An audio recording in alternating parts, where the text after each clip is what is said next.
வணக்கம் உறவுகளே, மீண்டும் ஒரு காணொளியை சந்திப்பதில் நாங்கள் மகிழ்ச்சி அடைகின்றோம். இந்த காணொளியிலே நாங்கள் சில விடயங்களை குறித்து பார்க்க இருக்கின்றோம். அதாவது எல்லோரும் எதிர்பார்த்து கொண்டிருந்த விடயம், அமெரிக்க ஜனாதிபதி டொனால்ட் ட்ரம்ப் அவர்கள் மீண்டுமாக 47வது ஜனாதிபதியாக இன்று பதவி பிரமாணம் செய்திருக்கின்றார்.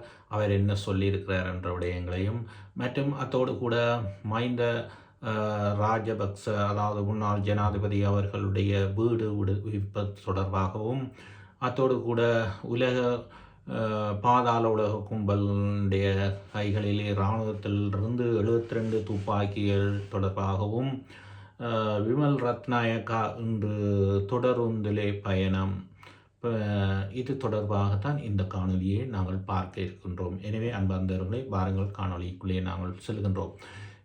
இந்த காணொலியிலே முக்கியமாக நாங்கள் பார்க்க இருக்கின்ற விடயம் என்னவென்று சொல்லி சொன்னால், அமெரிக்காவினுடைய ஜனாதிபதியாக ஜோ பைடன் போட்டியில் இருந்து விலகினார். அதனைத் தொடர்ந்து கமலா ஹாரிஸ் அவர்கள் இந்தியாவினுடைய வம்சாவளியைச் சேர்ந்தவர் என்று சொல்லப்பட்டாலும் கூட ரொனால்ட் ட்ரம்புக்கும் கமலா ஹாரிஸுக்கும் இடையிலே போட்டி நிகழ்ந்தது.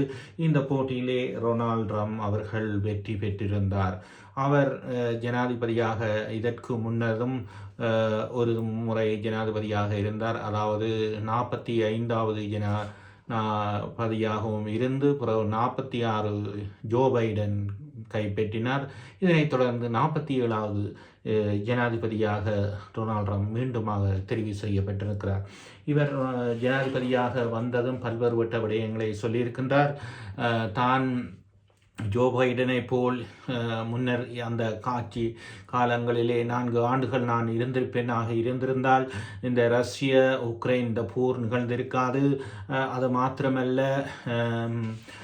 மத்திய கிழக்கிலே நீடித்த இந்த போர் நிகழ்ந்திருக்காது. இந்த போர்கள் நிகழ நான் ஏற்படுத்தி இருக்க மாட்டேன். இந்த போரை நான் தடுத்து நிறுத்தி இருக்கின்றேன். ஜோ பைடன் அவர்கள் செய்யாத ஒன்றை நான் நவம்பர் மாதத்திலே இதை ஏற்படுத்தியதாகவும் ட்ரம்ப் அவர்கள் கூறியிருக்கின்றார். அவர் இந்த காசா போர் நிறுத்தம் ஏற்பட்டதை குறித்து அவர் சொல்லியிருக்கின்றார். எனவே ட்ரம்புக்கும் இந்த காசா போர் நிறுத்தங்களுக்கும் முக்கிய விடயங்கள் இருக்கும் என்பதை இதிலிருந்து நாங்கள் இன்னும் சில நாட்களின் பின் இது தொடர்பான விவரங்கள் வெளியாக வரும். இந்த போர் நிறுத்தம் நிகழ்ந்திருக்கின்றது. இந்த போர் கைதிகள் 3 பேர் விடுதலை செய்யப்பட்டிருக்கின்றார்கள்.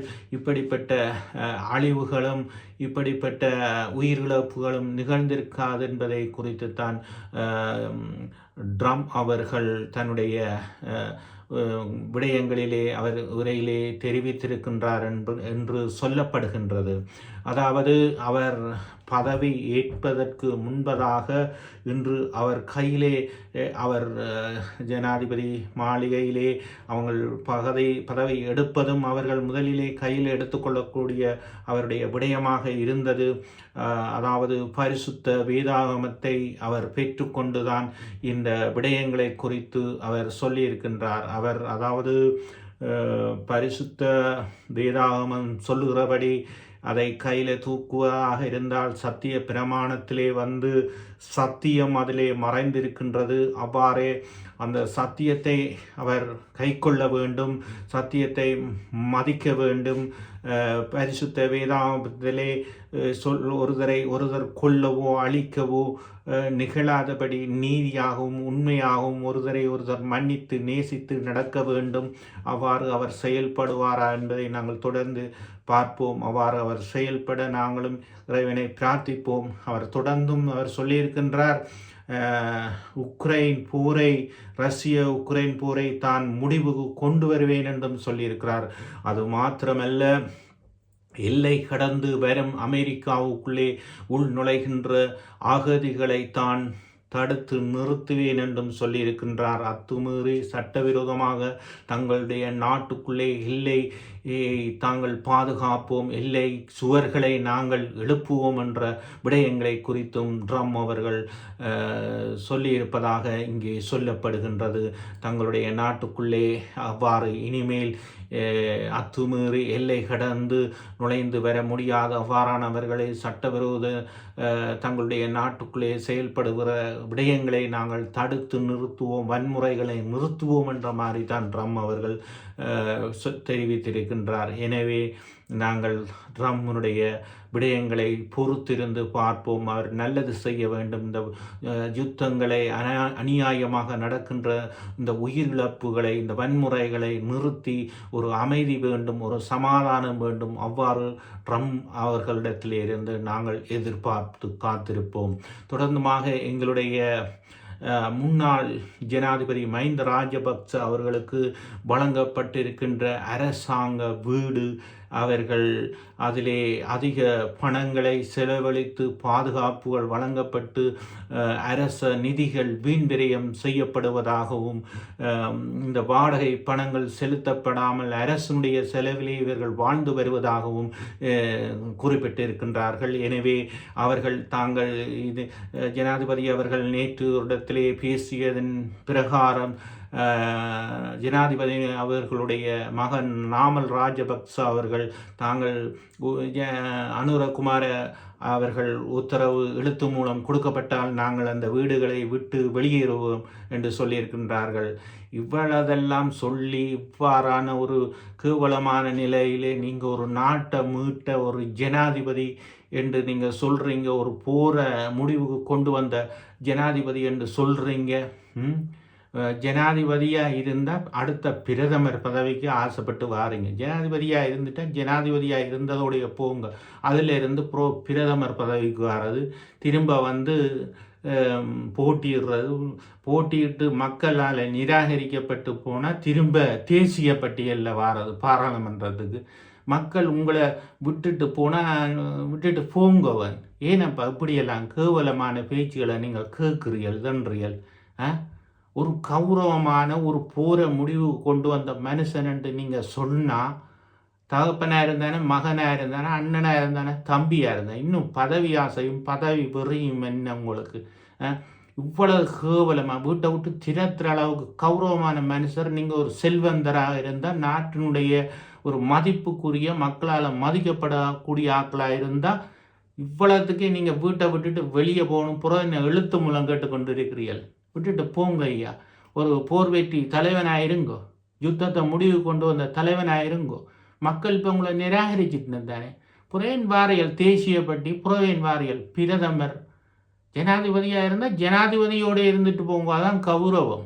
சந்திரிகாவை போல இருந்துட்டு போங்க. அம்மையார் ஜனாதிபதியாக இருந்தால் அதுக்கப்புறம் பிரதமர் பதவிக்கு ஆசைப்பட்டு வரையில. உயர் பதவிக்கு போயிட்டு அதுலேருந்து ஒரு கீழ் பதவிக்கு வராதைங்க, போங்கோ. ஏன் ஐயா அப்படி உங்களை திறத்துற அளவுக்கு ஏன் இருக்கிறீங்க? சரி, நாங்கள் அதை பொறுத்திருந்து வாங்க. அப்படி அது போய்கொண்டிருக்கோம். அவரவருக்கு கொடுக்கப்படுற கௌரவத்தையும் சுய கௌரவத்தையும் இழந்து போகாதபடி கௌரவமாக வாழணும் என்பது தான் எங்களுடைய வேண்டுகோள். இதை நாங்கள் பொறுத்திருந்து பார்ப்போம். அவ்வாறு தான் இந்த இராணுவத்துக்குள்ளே இருந்து 72 துப்பாக்கிகள் வெளியில் போயிருக்காம். அப்போ இதில் 13 இராணுவ வீரர்களும் கைது செய்யப்பட்டிருக்கணுமாம். அப்போ இந்த துப்பாக்கிகள் எல்லாம் எதற்காக பயன்படுத்தப்பட்டிருக்குன்னு சொன்னால், பாதாள உலக கும்பலுக்கு தான் இந்த ஆயுதங்கள் போய் இந்த துப்பாக்கிகளால் தான் இந்த கொள்ளைகள் எல்லாம் நிகழ்ந்து கொண்டிருக்கு. அப்போ 13 பேரை பிடிக்கிட்டனமா, இனி மிச்சாக்களை பிடிப்பிடாமாம். அதையும் பொறுத்திருந்து பார்ப்போம். நல்லது செய்யட்டும், நல்ல விடயங்கள் நடக்கட்டும். வீணான மனித உயிர் சேதங்கள் வராதபடி இந்த அரசாங்கம் அதை தடுக்கட்டுக்கும். அப்படித்தான் இந்த நாட்டினுடைய நலன் சார்ந்து அனுரகுமார திசாநாயக்க அவர்கள் சொல்லி வருகின்றார், பேசி வருகின்றார். எல்லாரையும் கூப்பிடுகின்றார். விசாரணை நடக்குது. குற்றப்புலனாய்வு எல்லாரையும் கூப்பிடினோம், கலைக்கினோம், பேசினோம், விசாரணைகள் நடக்குது. ஆனால் எல்லாரையும் திறந்து விட்டுறான். விசாரித்து போட்டு அவர் எல்லாரையும் விடுற எல்லா அறிக்கையிலும் எடுக்கும். ஆனால் சரியான ஆதாரங்களின்படி, ஆவணங்களின்படி, நீதிமன்றத்தினுடைய சட்டத்தின்படி இவர்கள் தண்டிக்கப்படுவார்கள், சொத்துகள் பறிமுதல் செய்யப்படும் என்று சொல்லி கொண்டு இருக்கிற காலம்தான் பதில் சொல்லணும். பொறுத்திருந்து பார்ப்போம். அதே போல தான் இன்றைக்கு ஒரு ஒரு அமைச்சர், நாட்டினுடைய ஒரு போக்குவரத்து அமைச்சராக இருக்கக்கூடிய ஒரு முக்கிய அமைச்சர் இன்றைக்கு சாதாரண மனுஷரை போல இன்றைக்கு தொடருந்தில் பயணம் செய்தார், ரயில் வண்டியில் பயணம் செய்தார். ஒரு ஒரு குறிப்பிட்ட தூரம் வந்து அவர் ரயிலில் ஏறி இன்றைக்கு தொடருந்தில் சென்று தன்னுடைய கடமைக்கு இன்றைக்கு போயிருக்கிறார். அந்த ரெயினில் வந்து எப்படி இந்த ரெயினில் மக்கள் பயணம் செய்யணும், ட்ரெயின் எப்படி இருக்குது, சுத்தமாக இருக்கா, சுத்தம் இல்லையா, ஆக்கள் நெரிசலாக போயினமா, மக்கள் எப்படி கஷ்டங்களை அனுபவித்து இந்த ரயில் பயணத்தை மேற்கொள்ளினம் போயினம்ன்ற விடயங்களை குறித்து இன்றைக்கு விமல் ரத்நாயக் அவர்கள் போக்குவரத்து அமைச்சு அவருடைய பொறுப்பில் தான் இருக்குது என்று சொல்லப்படுகிறது. அந்த அமைச்சர் இன்றைக்கு இன்றைக்கு பயணம் செய்து இன்றைக்கு போயிருக்கிறார் ட்ரெயினில். அதை பற்றி அவர் இனி அடுத்த விடயம் இது தொடர்பாக சில குறைநிறைகள் என்று சொல்கிற அளவுக்குள்ள நிறைய குறைநிறைகள் இருக்குது. ஆனால் அவர் போன தொடருந்தில் இன்றைக்கு கொஞ்சம் சன நெரிசல் குறைவாக இருந்ததாக சொல்லப்படுகிறது. அதுக்கு முன்னுக்கு போன ரயிலில் தான் சன நெரிசடி புறவு வேலைகள் முடிஞ்சு திரும்ப கடமைக்கு வீடுகளுக்கு செல்லுகின்ற பொழுது மாலை 5 மணிக்கு பிறகு அதிக சன நெரிசல் இருக்கும் என்று சொல்லப்படுகின்றது. எனவே இதை அவர் போக்குவரத்து செய்து ஆராய்ந்து பார்த்துருக்கின்றார். நாங்கள் பொறுத்திருந்துட்டு பார்ப்போம். அப்போ பேன்கள் வேலை செய்து இல்லையாம் ரயினுக்குள்ளே, மலைசலங்கள் கூடங்கள் அல்ல ரயின் எல்லாம் குப்பையாக கிடக்குது என்று சொல்லி எல்லாம் பார்த்துருக்கிறார். பல்வேறு மக்கள் பல்வேறு குற்றச்சாட்டுகளை சொல்லி இருக்கணும். பல்வேறு திருத்தங்கள், மாற்றங்கள், முன்னேற்றங்கள் வரும் என்று சொல்லி நாங்கள் எதிர்பார்க்கலாம்.